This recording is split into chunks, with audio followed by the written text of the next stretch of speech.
Hello दोस्तों, स्वागत है आपका अपने चैनल ERST सर्कल में। दोस्तों, आपके मन में बहुत सारे क्वेश्चन होंगे, ठीक है। या जिनमें से हमने सिर्फ 2 क्वेश्चन लिया है, ठीक है। पहला क्वेश्चन ये होगा आपके मन में कि मेरे टेस्ट में नंबर अभी इतने ही आ रहे हैं और हमें कितना लेके चलना पड़ेगा, ठीक है। और सेफ स्कोर क्या हो सकता है, ठीक है। और सेफ स्कोर यहाँ पे दो दो चीज़ों पे होता है। तो एक तो ये खुशी होती है कि मेरा साइको में सिलेक्शन हो गया, कि मतलब साइको देने जा रहे हैं, ठीक है। दूसरा आपका क्या होता है कि फाइनल मेरिट जो आता है उसमें, ठीक है। तो ये दोनों दोस्तों डिपेंड होता है कि आपकी प्रिपरेशन कैसी है, ठीक है। और प्लस आपको ये भी देखना है कि इस बार की सिचुएशन कैसी है, ठीक है। पिछले ईयर की सिचुएशन कैसी थी, ठीक है। और दूसरा क्वेश्चन आपके मन में ये होगा कि अभी एग्ज़ाम डेट कब होगा, ठीक है। जैसे कि एग्ज़ाम जब से पोस्टपोन्ड हुआ है, बहुत लोगों ने पढ़ाई करना छोड़ दिया है और कुछ लोग अपना कंटिन्यू पढ़ाई करते रहे हैं, ठीक है। तो चलिए वीडियो को स्टार्ट करते हैं, ठीक है दोस्तों। तो देखिए, सबसे पहला क्वेश्चन यहाँ पे है कि सेफ स्कोर क्या होना चाहिए, ठीक है। सेफ स्कोर क्या होना चाहिए, तो हम लोग सेफ स्कोर के बारे में बात करेंगे। अब सेफ स्कोर बस साइको के लिए तो नहीं करना पड़ेगा, ठीक है, क्योंकि साइको ही मेन मोटिव तो है नहीं, ठीक है। हमारा मेन मोटिव क्या होना चाहिए कि हमारा मेन मोटिव होना चाहिए कि फाइनल में हमें मेरिट लिस्ट में आना है, ठीक है। तो सबसे पहले हम लोग यहाँ पे आते हैं, जैसे 2018 का दोस्तों हम लोग देखते हैं यहाँ पे। तो 2018 में जो CBT 2 का जितने भी जोन थे उनका यहाँ पे आपको देखने को मिलेगा कि ये साइको के लिए है। किसके लिए है? साइको के लिए है। तो आप देख लो, किसी भी जोन का मैं उठा लेता हूँ। लाइक एज मैं मुंबई का उठा लेता हूँ, ठीक है। किसका? मुंबई का उठा लेता हूँ। तो मुंबई का दोस्तों यदि मैं उठाऊँ यहाँ पे ना, ठीक है, तो आपको ये वाला जो वैल्यू है, ये वाला जनरल का है, ठीक है। किसका है? जनरल का है। और ये OBC का है, ठीक है। और इसके बाद ASC का है। एक सेकेंड मैं ऊपर से फिर से देख लेता हूँ फिर। एक सेकेंड, हाँ ठीक है। हाँ, ये यहाँ पे SC का है। तो आपको यहाँ पे देखने को मिलेगा, यहाँ पे UR का है, ये OBC का है, ठीक है। और SC का है, ST का है, ठीक है। तो मैं मुंबई को उठाया, ठीक है। तो सबसे पहले देखा यहाँ पे कि ये हमारा किसका है? ASC का है, ठीक है। ये SC का है और ये ST का है और ये OBC का है, ठीक है दोस्त। तो मैं मुंबई को उठाया, इस वाले लाइन को मैं ऐसे ड्रा कर देता हूँ, ऐसे, ठीक है, कि हम इसी के बारे में बात करेंगे। तो दोस्तों, यदि आप यहाँ पे देखो तो आपका जो जनरल का मतलब कि साइको के लिए मतलब बुलाया गया था, वो मिनिमम कितने 56, मतलब कि मिनिमम जो स्टूडेंट का नंबर था 56.83 समथिंग है, ठीक है। तो मतलब इतने से ऊपर जितने भी लोग होंगे उनको उन्होंने बुला लिया, उनको उन्होंने क्या किया? बुला लिया, ठीक है। ऐसी OBC में यदि हम लोग देखें दोस्तों यहाँ पे, तो यहाँ पे OBC में बुलाया कितना कि 50 पॉइंट, यहाँ पे यदि हम लोग देखें OBC का, तो मैं यहाँ पे लिख देता हूँ कि 50.53, ठीक है। 50.53 नंबर पे इन्होंने क्या किया? उठाया। तो इन चीज़ों को हम लेके चलते हैं यहाँ पे, ठीक है।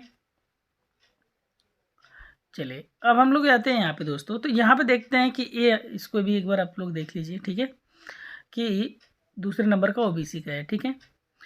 तो चलिए, सीरियल वाइज है पूरा पूरा का पूरा, हाँ ठीक है। ST SC है। उसके बाद तो हम लोग यहाँ पे देखते हैं कि हमने मुंबई का उठाया था, ठीक है। तो दोस्तों, मुंबई का उठाया था, तो मुंबई हमारे पास यहाँ पे है। तो यहाँ पे हम देख रहे हैं कि मुंबई जोन का, ठीक है, जो जनरल का कट ऑफ है, ठीक है, क्योंकि ये जनरल का है, ठीक है, ये जनरल का है और ये OBC का है। तो OBC का हमारे पास कितना है? 66.43 है और जनरल का 67.48 है, ठीक है। और यदि यहाँ पे देखिए हम लोग, तो ये SC का है, ठीक है, और ये ST का है। ये किसका है? ST का है। तो हमने देखा यहाँ ऊपर, क्या देखा कि ऊपर हमें एक चीज़ देखने को मिला कि 56.83 है, ठीक है, 56.83 है। और वहाँ पे कितना नंबर है OBC का? 50 पॉइंट समथिंग था, ठीक है, 50 पॉइंट समथिंग था। तो दोस्तों, यदि हम लोग देखें यहाँ पे कि हमने लिया किसको है? मुंबई जोन को लिया है, ठीक है। किसको लिया है? मुंबई जोन को लिया है। तो मुंबई जोन को यदि हम लोग देखें, ठीक है, मुंबई जोन को यदि हम लोग देखें, तो यहाँ पे एक चीज़ हमें देखने को मिलेगा कि जो एक तो जनरल मैंने उठाया, ठीक है, एक OBC उठाया मैंने, ठीक है, OBC। तो जो साइको के लिए गए, ठीक है, किसके लिए गए? साइको के लिए गए। उनका नंबर शुरू में कितना था? यदि उनका नंबर देखा जाए शुरू में तो 57 था, ठीक है। 56 है तो 57 के अप्रॉक्स मैं मान लेता हूँ कि 56 है, ठीक है। चलिए, तो मैंने मान लिया कि यहाँ पे 56 है। कितने दोस्त हैं? 56 नंबर है, ठीक है। 56 पॉइंट समथिंग था, तो मैंने 83 ऐसे कुछ लिख दिया यहाँ पे। उसके बाद यहाँ पे देखें तो 50 पॉइंट कितना है? 53 था उनका, ठीक है। अब मैंने देखा कि फाइनल मेरिट जो आएगा हमारे पास, ठीक है, फाइनल जो मेरिट आएगा वो किसके बिहेव पे आएगा, तो जो हमारा फाइनल कटअप रहेगा यहाँ पे तो 67.4 से 48 है, तो 67.48 है, ठीक है। और उसके बाद यहाँ पे मैं देखूँ तो यहाँ पे 66 पॉइंट समथिंग है, ठीक है, 66.43 है, ठीक है, 848 कोई बात नहीं, डेसिमल का नहीं लेके चलेंगे, 43 है, ठीक है। चलो इतना हो गया हमारे पास, ठीक है, ए वैल्यू आ गई। अब हम देखेंगे इनका डिफरेंस क्या आया था, ठीक है, हम देखेंगे कि इनका डिफरेंस, अभी आपको हर एक चीज़ें समझ में आ जाएंगी, ठीक है। इस साइड आपका किसका है, इस साइड आपका ओबीसी का है और इस साइड किसका है, जनरल का है, ठीक है।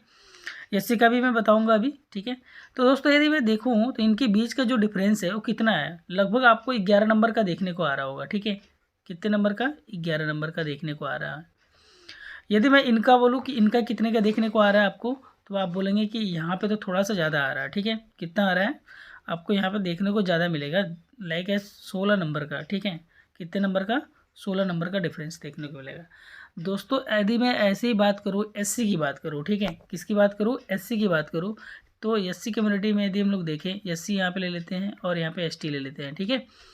तो इनमें आपको देखना है कि आपको क्या लिखना है, एक साइको के लिए, ठीक है, और एक फाइनल मेरिट के लिए, ठीक है, एक फाइनल और एक हमारा किसके लिए, एक साइको के लिए। तो दोस्तों यदि मैं देखूँ यहाँ पे, तो एक बार फिर से ऊपर आते हैं यहाँ पे, तो मैंने देखा कि 42 है, ठीक है, 42 है और यहाँ 25 है, ठीक है, 42 है 25 है, तो मैंने यहाँ पे लिखा 42 और 25 से यहाँ पे लिख दिया, ठीक है। तो मैंने यहाँ पे लिखा 42, तो 43 मान लेता हूँ और यहाँ पे मैं 25 मान लेता हूँ, कितना 25। अब फाइनल देखते कि फाइनल कितना गया था, तो फाइनल दोस्तों यहाँ पे 60 और 59, ठीक है, मतलब कि 60 गया था और कितना गया था 59। तो दोस्तों इनका यदि अंतर हम देखें, ठीक है, इनका यदि हम डिफरेंस देखें यहाँ पे, तो हमें डिफरेंस क्या देखने को मिलेगा कि यहाँ लगभग आपको देखने को मिल रहा है कि 17, ठीक है, कितने नंबर, 17 नंबर का देखने को मिल रहा है, कितने नंबर, 17 नंबर का मिल रहा है। और यदि मैं यहाँ पे देखूँ तो कितना मिल रहा है, तो यहाँ पे आपको मतलब बहुत ज़्यादा देखने को मिलेगा, ठीक है, बहुत ज़्यादा, मतलब कि लाइक यहाँ पे 25 पे ही हुआ था, ठीक है, 25 पे हुआ था, तो बहुत ज़्यादा गैप आपको मिलेगा। जैसे कि यहाँ पे गैप देखने को मिलेगा, तो यहाँ से 4 आ जाएगा, यहाँ से 3, 34 नंबर का, ठीक है, मतलब ये और भी कम भी हो सकता है, बेसी भी हो सकता है, जोन की डिपेंड करता है, ठीक है। तो देखिए अब आपको यहाँ पे देखने को एक चीज़ मिला होगा कि यहाँ पे 11 नंबर बढ़ा है किसका, तो 11 नंबर जनरल का बढ़ा है, क्योंकि उनका पहले से ही ज़्यादा रहता है, ठीक है, उनका पहले से ही ज़्यादा रहता है, कोई ये ना सोचे कि इनका क्यों कम बढ़ता है, तो इनका ऑलरेडी पहले से ही ज़्यादा रहता है, तो इसलिए ओबीसी का भी ऐसे ही ज़्यादा रहता है, लेकिन ओबीसी का उतना बढ़ता है, ठीक है। जैसे आपको देखने को मिलेगा कि यदि इनमें 11 नंबर बढ़ा है तो कहीं ना कहीं यहाँ 16 नंबर बढ़ा है, तो हर एक जोन में ऐसे ही होता है। यदि इनके में 12 नंबर बढ़ेगा तो यहाँ पे 18 या 20 ऐसे ऐसे नंबर बढ़ते हैं, ठीक है।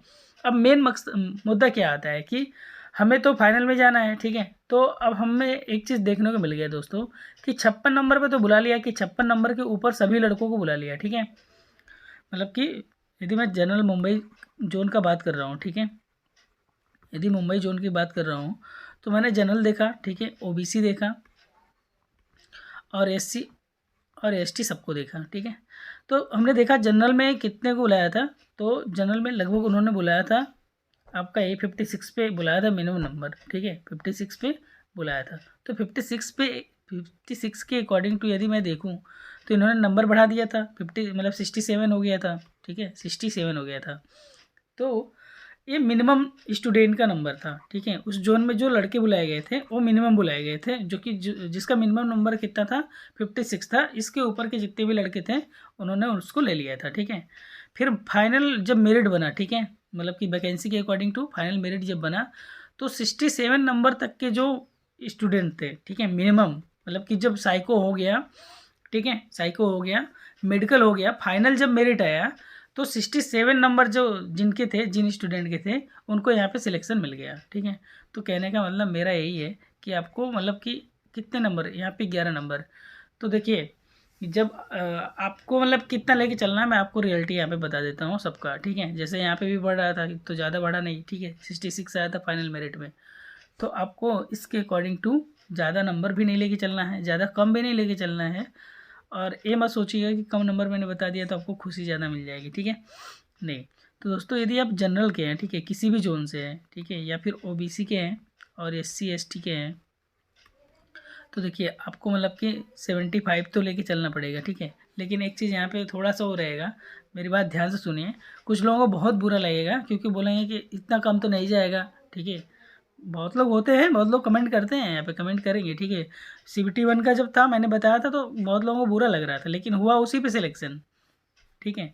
तो दोस्तों यदि कोई भी कम्युनिटी का है, सॉरी, कहीं किसी भी जोन का है, ठीक है, एनी जोन, कोई भी जोन है, थोड़ा देखिए कुछ जोनों में क्या होता है कि ऊपर नीचे होता है क्योंकि वैकेंसी की वैकेंसी, लेकिन मिनिमम जो एवरेज हम लोग जोन लेके चलते हैं, यदि आप जनरल के हैं तो दोस्तों आपका 70+ थोड़ा सा नंबर होना चाहिए, ठीक है, इतना तो होना चाहिए। और यदि आप ओबीसी से हैं तो 65 नंबर आपका होना चाहिए, ठीक है, 65+ नंबर होना चाहिए, मतलब टेस्ट में आ रहे हैं तो सही है, ठीक है, कोई दिक्कत नहीं है ज़्यादा, ठीक है। और SC के हैं तो 60+ है तो भी आपका सही है, और 50 है, 55+ है तो आपका सही है, ठीक है। दोस्तों देख लेना, इसके बीच ही रहेगा, इससे ज़्यादा जाएगा ही नहीं, ठीक है। अब इसके रीजन भी है, रीजन क्या है कि आप लोग देखेंगे कि नॉर्मलाइजेशन हट गया है, ठीक है, नॉर्मलाइजेशन। तो दोस्तों नॉर्मलाइजेशन जो हटा है ना, तो इसका इम्पैक्ट बहुत ज़्यादा पड़ेगा, इम्पैक्ट बहुत ज़्यादा पड़ने का मतलब ये होगा कि जैसे मान लो कि और नॉर्मलाइजेशन में चाहे वो टॉपर हो, चाहे वो कम स्कोर हो या एवरेज हो, ठीक है, सबको कुछ ना कुछ नंबर मिलते ही हैं, ठीक है। मतलब कि 5 to 6 नंबर तो मिलते ही थे, मतलब कि 5 से लेके 6 नंबर के बीच में मिलते ही थे। तो ये कहीं ना कहीं नंबर वहाँ पे होता था। तो यदि हम उस नंबर को यदि माइनस करें तो ऑटोमेटिक हमारा जो कट ऑफ होता है ना वो माइनस हो जाएगा, ठीक है। भले ही सब बोले ये पढ़ रहा है, वो पढ़ रहा है, इतना पढ़ रहा है उतना, अब आप देख लो कितने पे गया, ठीक है। यदि सभी लोग पढ़ने ही वाले होते तो CBT 1 का कट ऑफ इतना कम जाता क्या? नहीं जाता। जो कि सभी लोग यूट्यूब पे क्या बता रहे थे कि इतना जाएगा, इतना जाएगा, इतना जाएगा, ठीक है। कितने लोग तो अपना आशा ही छोड़ दिए थे। बहुत लोगों तो इसके बाद तैयारी करना वो तो पोस्टपोन्ड हो गया कि कुछ लोग अब तैयारी कर रहे हैं अच्छे से, ठीक है। तो आपको ज़्यादा घबराने की ज़रूरत नहीं है, आप इतना स्कोर लेके चलो, ठीक है। टेस्ट में भी आपके इतने नंबर आ रहे हैं तो भी दिक्कत नहीं है, टेस्ट के नंबर कोई मायने नहीं रखता है, टेस्ट एक प्रैक्टिस होता है जो कि आपको देना चाहिए, ठीक है दोस्तों। अब उसके बाद आते हैं हम लोग दूसरे क्वेश्चन पे, जो कि कह रहा है कि एग्ज़ाम डेट कब होगा, ठीक है। मतलब कि सबके माइंड में एक ही चीज़ होता है कि एग्ज़ाम डेट हमारा क्या होगा, हमें मतलब किस हिसाब से प्रिपरेशन करना चाहिए, तो एग्ज़ाम डेट के अकॉर्डिंग टू ही करेंगे। देखिए एक जब एग्ज़ाम डेट आ जाता है ना तो आपके ऊपर प्रेशर आ जाता है, ठीक है। जैसे डेट मान लो अनाउंस हो गया, ठीक है, क्या हो गया, अनाउंस हो गया, तो आपके ऊपर ना एक प्रेशर क्रिएट हो जाता है, मतलब कि आपको ये प्रेशर रहता है, अरे अब तो इतने दिन बाद जाना ही है, ठीक है। तो आपके ऊपर एक प्रेशर आ जाता है, फिर उस टाइम पे आपका उतना भी पढ़ने का भी मन नहीं करता है, लेकिन फिर भी आप ज़बरदस्ती पढ़ते हो। तो ये मान लो कि आपका मतलब कि मई के फर्स्ट वीक में होगा, ठीक है, मई फर्स्ट वीक में आपका एग्ज़ाम होगा, ठीक है दोस्त। तो इतना आपको ध्यान में रखना है कि मई के फर्स्ट वीक में आपका एग्ज़ाम होगा, ठीक है। ALP CBT 2 का, ALP CBT 2 का एग्ज़ाम मई के लास्ट में होगा, मतलब सॉरी लास्ट में ही, फर्स्ट वीक में ही होगा, क्योंकि इधर बीच में स्लॉट खाली नहीं है। यदि स्लॉट खाली भी होता है तो नोटिफिकेशन देने का टाइम नहीं है, क्योंकि वो 20-25 दिन पहले नोटिफिकेशन देंगे, ठीक है। तो अपने तैयारी को करते रहिए। हाँ दोस्तों एक चीज़ और कि यदि जिसको भी हीट इंजन का नोट्स चाहिए, ठीक है, हीट इंजन का नोट्स, ठीक है, और क्वेश्चन चाहिए, उसका PDF मेरे पास है, तो कमेंट में हाय लिख के बोल देगा भैया मुझे चाहिए, तो मैं उसको भेज दूंगा, ठीक है। तो मिलते हैं नेक्स्ट वीडियो में, तब तक के लिए जय हिंद, जय भारत, क्या रखिएगा अपना, थैंक यू सो मच।